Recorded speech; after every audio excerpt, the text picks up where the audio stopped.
Assalamualaikum warahmatullahi wabarakatuh. Salam Om Swastiastu, Namo Buddhaya, salam kebajikan untuk kita semua.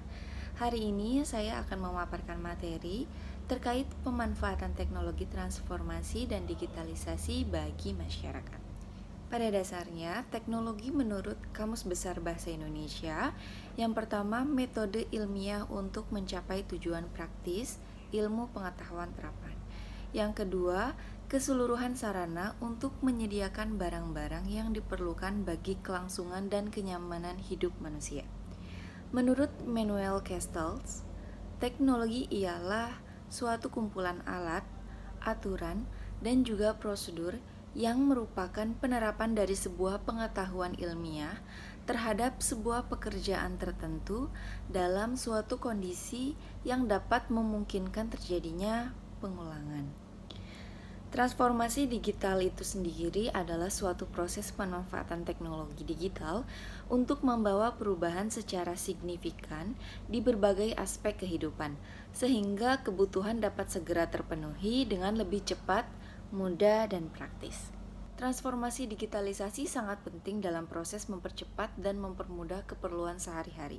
Selain itu, banyak manfaat dari transformasi digitalisasi, di antaranya yang pertama, efektif dalam pengelolaan sumber daya. Yang kedua, efisiensi waktu dan biaya dalam pekerjaan. Yang ketiga, meningkatkan produktivitas bisnis. Yang keempat, pengembangan budaya bisnis atau perusahaan. Yang kelima, pencapaian target bisnis lebih realistis. Yang keenam, meningkatkan customer experience secara signifikan. Adapun beberapa contoh inovasi pelayanan publik di era digital yang bisa dianggap sukses, antara lain tanda tangan elektronik. Saat ini sudah sangat lazim digunakan, baik di dokumen kartu keluarga maupun persuratan instansi. Terutama semenjak pandemi COVID-19, padahal dahulu saat awal inovasi ini dilakukan masih belum banyak instansi yang menganggap tanda tangan elektronik sebagai suatu hal yang penting. Untuk selanjutnya ada e-tilang. Implementasi e-tilang ini untuk menangkap pelanggaran dalam berlalu lintas secara elektronik, juga untuk mendukung keamanan, ketertiban, dan keselamatan.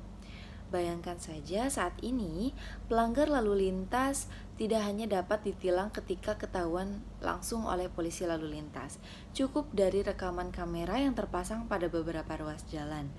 Jika ada pengendara yang melakukan pelanggaran, secara otomatis dan super cepat sistem akan mencatat dan mendata pelanggar lalu lintas.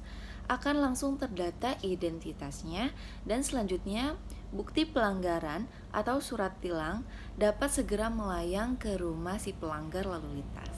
Selain itu ada juga salah satu contoh aplikasi Sinarap atau Sistem Informasi Rawat Inap.